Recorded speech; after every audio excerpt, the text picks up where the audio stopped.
excited to launch the sixth piece of user manual for humans. And I'm always amused when people ask me, what's the topic? Because then in their mind they're going over and saying, well, if it's such a topic, then I'm interested, but if it's such a topic, I'm not. And then they've really missed the point of holism. Because everything that we talk about really is the same thing, but we just use different words and we're approaching it from different directions. But there really is just one topic in holism. It's how does the stuff work and how do we make it work better. Today we'll talk about ADD, depression, and chronic pain, etc., because that's just the tip of the iceberg. There's so much more that is part of the same mechanism. And what is the common denominator? We'll get to that in a few slides. But just some brain basics. We're going to talk about brain cells, and we'll go into a little bit more detail than we have before. And bear with me because that lays the foundation so that you understand the bigger picture as we finish up. Brain cells are called neurons.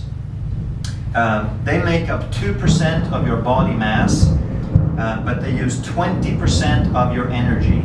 20% of the blood in the body is sent to the brain. So that means that the brain cells are doing a whole lot of work. Because that's the purpose of blood, is to provide energy for work. So that means that the brain is actually a very, very busy bee. That the brain cells are doing a whole lot more work than the average cell.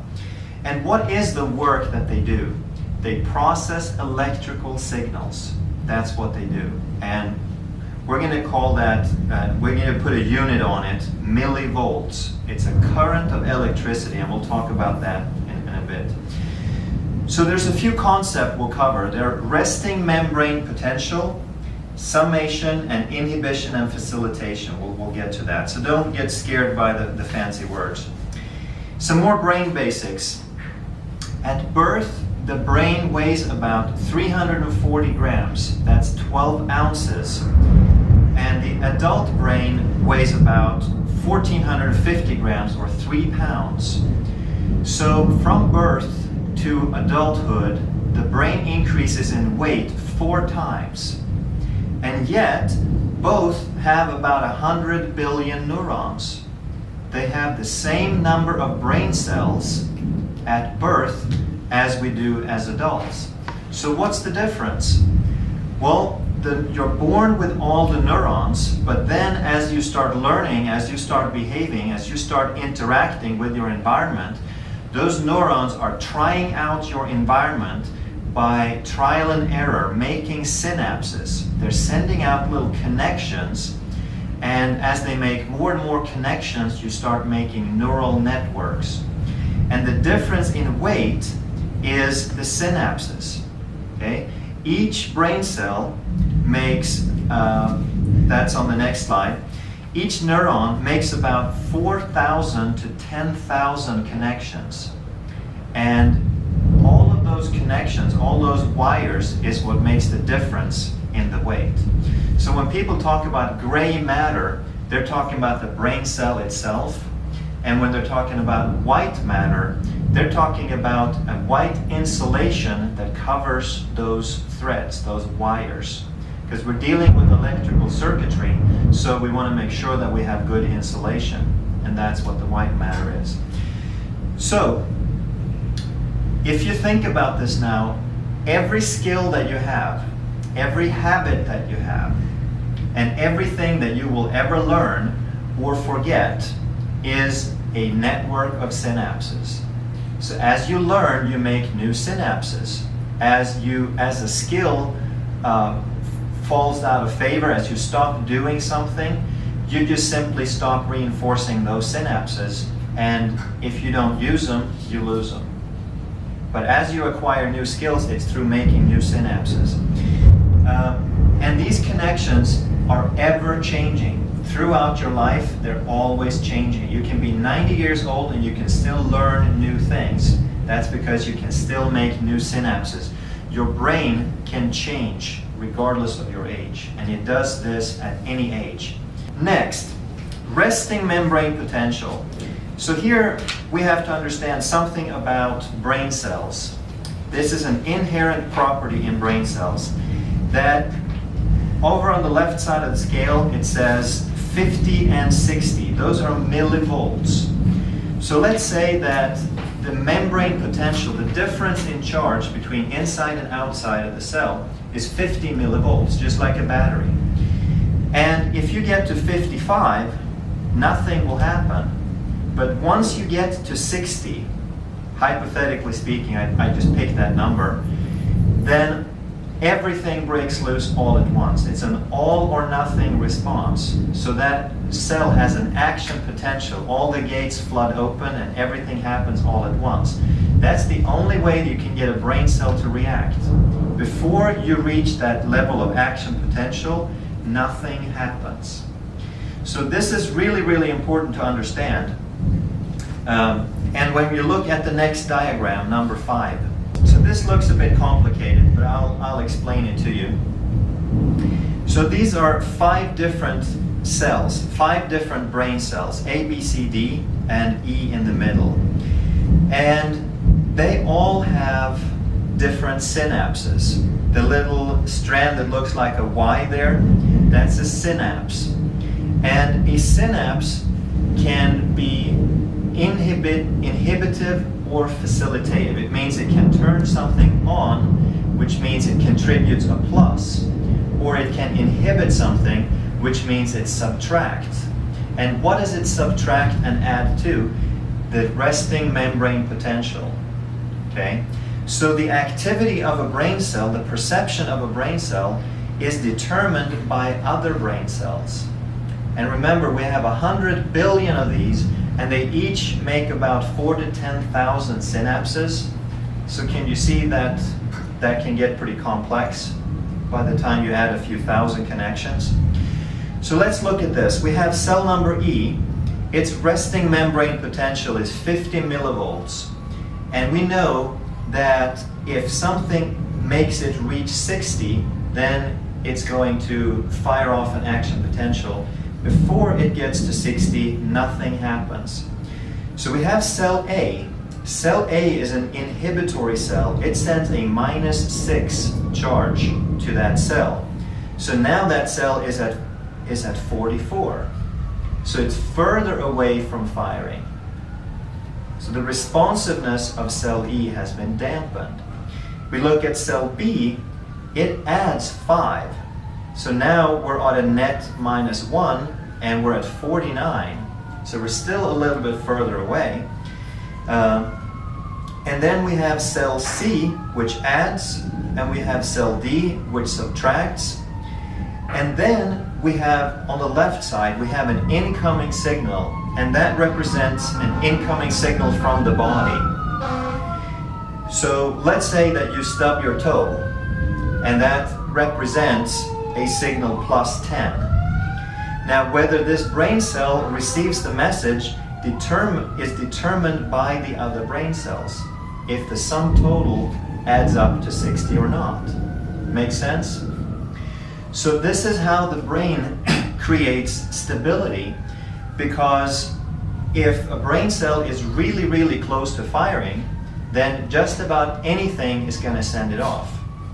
And those are people who are hypersensitive to things. Okay? If the resting membrane potential is too low, then that brain cell is very unresponsive. So that would be a person who is less responsive than they need to be in many regards. So the functioning nervous system works to automatically find the ideal level. But in order for this to happen, we need to use the brain cells and we need to keep these networks active. So that's where chiropractic and exercise and activation of the system comes in. That's why I keep nagging about exercise and about doing things. All right? Any questions so far? Okay? Everything's making sense? Very good. Now, we get to the really cool stuff. As it turns out, in order to provide stability in the body, most of the brain output is to turn things off.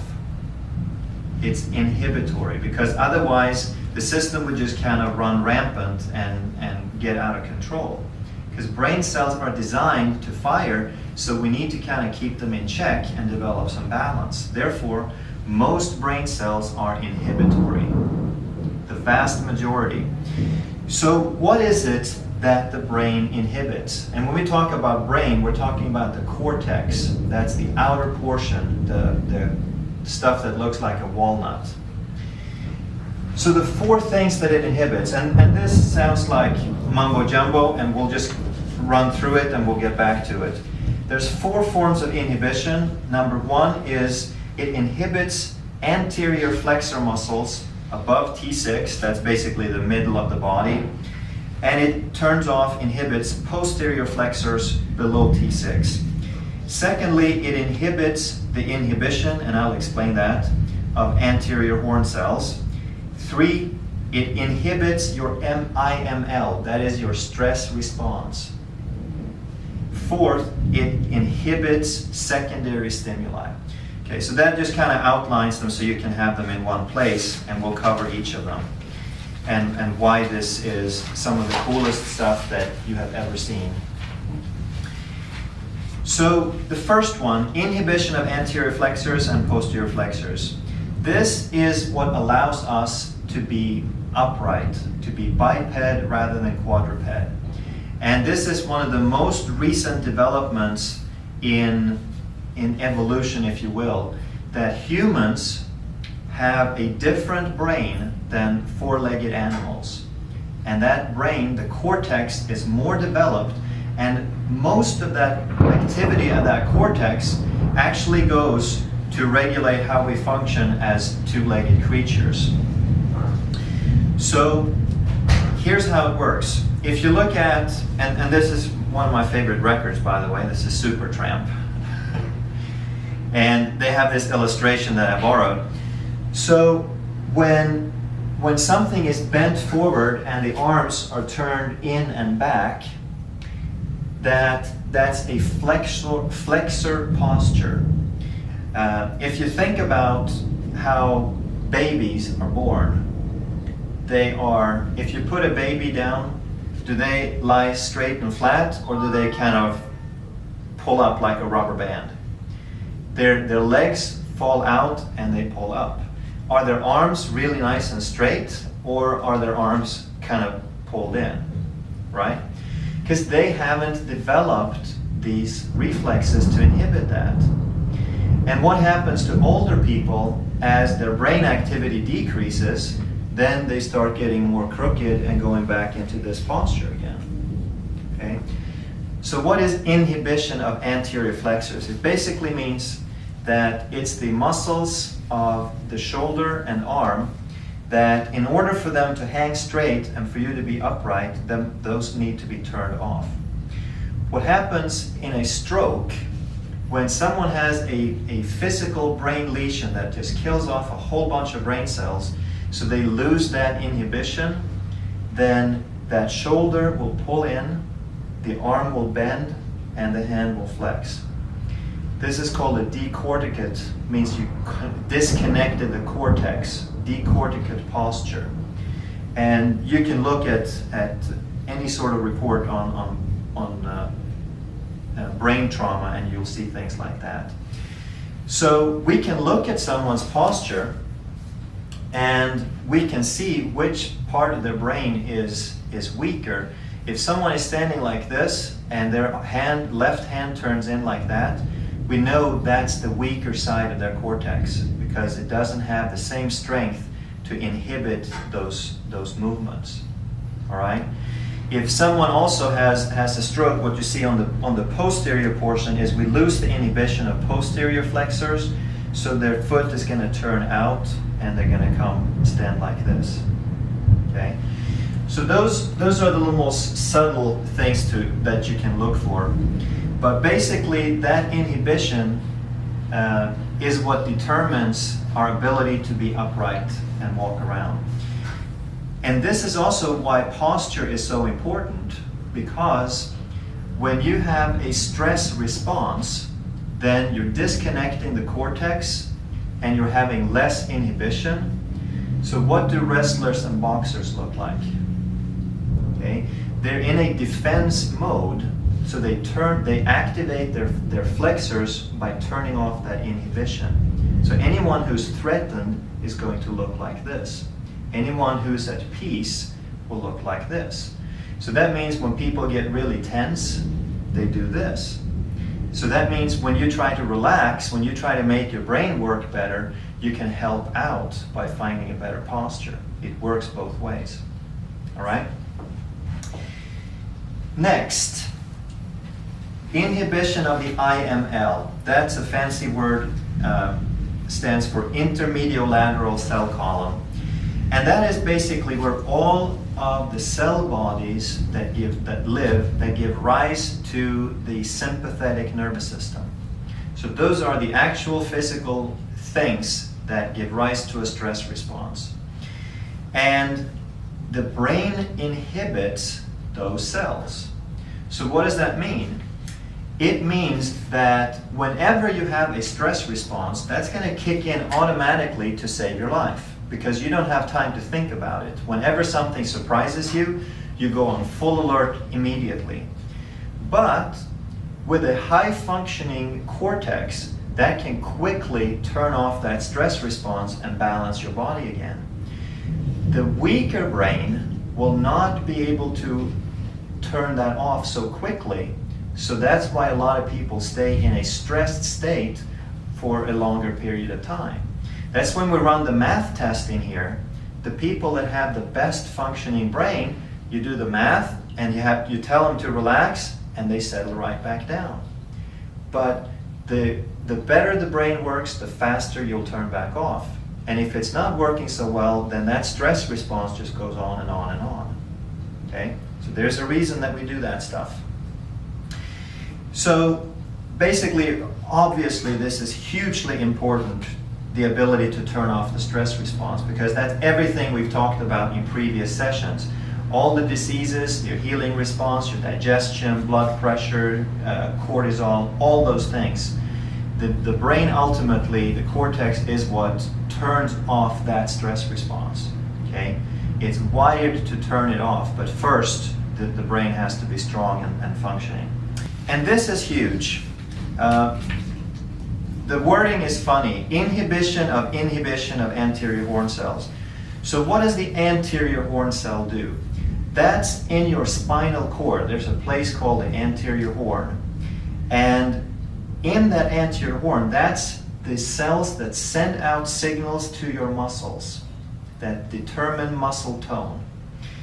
And because you don't want your muscles to be in a spasm, because you want some regulation, there's a default inhibition. There's a built-in turn-off in the spinal cord of those cells. So when we want to turn on those muscles, the basic muscle tone, then the cortex turns off those cells that turn off the motor response. So a minus and a minus becomes a plus. Essentially, the brain determines the muscle tone in your body. The cortex is what senses and regulates that basic muscle tone. So what does that mean? Basically, at the simplest level, the muscle tone determines your reaction time. So if someone is walking and stumbles, if you have a good high muscle tone, you will catch yourself very, very quickly. If you have a really low muscle tone and a really slow reaction time, your face is going to hit the floor before you know it. And this is why elderly have so many falls. That's why they're so unstable, because their brain reacts so slowly that they don't know that they're falling before they're halfway to the ground. Okay? And I've looked up some statistics from the Center of Disease Control. Falls are the #1 cause of injury death in people over 65. There's over 18,000 deaths a year. There's 2.2 million falls going to the emergency room every year. out of those 581,000 are hospitalized. 40% of those admitted to a hospital or nursing home will never return to independent living. And 25% of them will die within a year. So the 18,000, those are the ones that die as an immediate result of the fall, but there's another couple of 100,000 that die within a year as a result of that fall. This is pretty big stuff. This is pretty devastating. And when is the best time to develop your skills to avoid falling? Right now or when you're 65? Right? It's an ongoing process because that strength of the brain is something that we develop and maintain and build over a lifetime. And this is where we get to the real topic of today, and this is equally huge. Inhibition of secondary stimuli. This is the ability to focus, because in order for you to listen to me rather than the thunder outside, you have to actively spend brain energy, brain calories, to block those signals.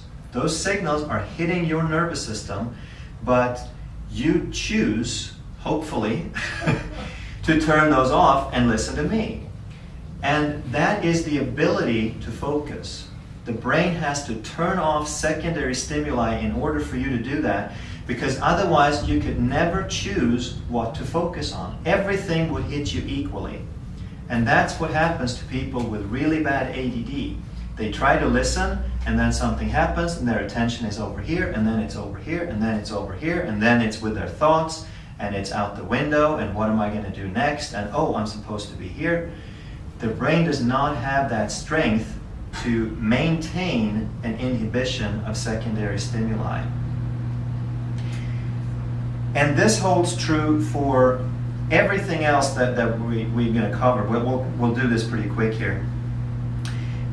Depression is nothing more than a tendency to think depressing thoughts. That sounds real simple. I mean, it's not easy once you're in that mode because it's a self-serving loop, but that is really all it is. It is about, it's a tendency to think depressing thoughts, and your cortex does not have the ability to go in and interrupt that pattern. So depression literally means depressed brain function. That's what it is. And therefore you get depressed emotions and you feel really bad and you want to kill yourself and so forth. Same thing with anxiety. Anxiety attacks, it's a tendency to pick up an inability to block anxious thoughts and things that you don't want to pay attention and focus on. At one level, it's purely the brain function, the ability of the brain, and the second level, it's a practice. Just like everything else that we have to practice, do you practice depressing thoughts or do you practice happy thoughts? Because most people don't realize they have a choice, and you do. Most people think that they are obligated to focus on what's in front of them and read the news and listen to people who complain, but that's short term. You have a choice, and that's what determines the balance. Same thing with chronic pain. If you remember the summation diagram, pain is not an absolute thing. Pain, we think that, oh, well, the pain, it hurts in my foot and my brain is perceiving the pain. We think intuitively that's an absolute thing because the pain is so real to us. But if we have enough inhibitory signals, inhibitory synapses on the brain cell perceiving the pain, the brain can choose to feel the pain or not. And therefore pain is not a real thing. And that's why depressed people have more pain. They have more chronic pain. And people with fibromyalgia, same thing. Anger, similar principle. It's an inability to inhibit impulses of anger. Social norms. This is a good one. If you think about how we behave in social environments, we think that, oh, well, it's obvious. We all know what appropriate behavior is. But babies, they cry in public. They scream, they have tantrums, they make a scene. Why? Because they don't have developed the brain capacity to inhibit those impulses. As we get older, we develop the ability to inhibit it, and now we know what's inappropriate or not. But at the brain level, that is exactly what's happening. The brain is what inhibits that. And sometimes people with strokes, they strike out that portion that inhibits that, and they completely lose their social manners. They're intelligent, they can function in many ways, and all of a sudden they start cursing and yelling in public or at their loved ones. Often this happens with Alzheimer's as well. And it's not an absolute thing, it's the brain's ability to inhibit that behavior. We all have those impulses, but the brain keeps them in check when things are working. Why do teens act so stupid? Why are they so reckless? Why do they kill themselves on the road? Because the brain is not fully developed. The frontal lobe, which inhibits this stuff, is not fully developed until age 25. So the 16-year-old that gets the driver's license, they do not have a mature brain. So when someone says, oh, drive through that red light, he thinks that's a good idea. Occasionally, some of the more stupid ones.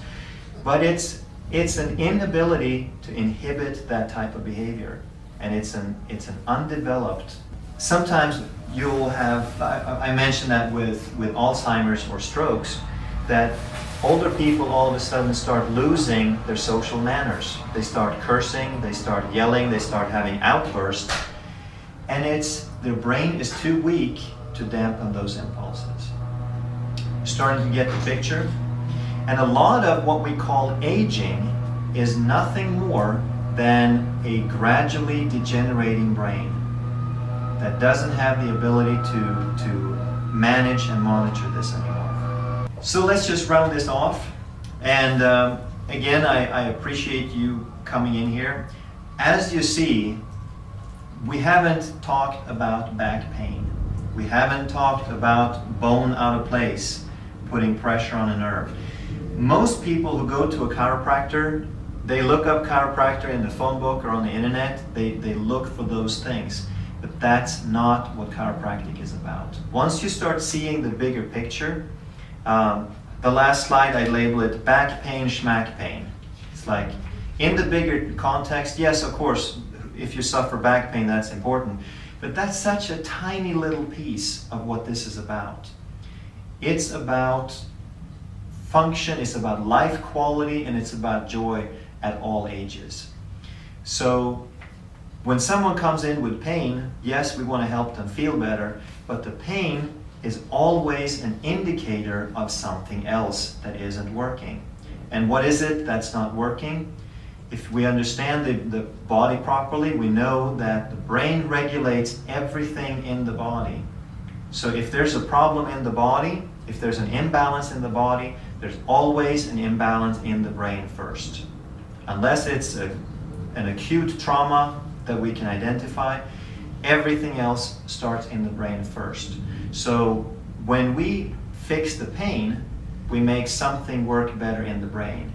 But that brain also regulates everything else that we talked about. So if we make the pain go away and we make that work better, that means that we've increased their likelihood of not falling, we've increased their likelihood of not getting high blood pressure, we've reduced their tendency for ADD and antisocial behavior, we've increased their ability for a joyous life. But it doesn't happen in a couple of visits.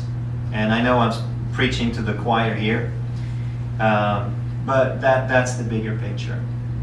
So again, I thank you very much for coming, and we'll hope to see you back next time. And please bring someone that you care about that needs to know this stuff. Thank you.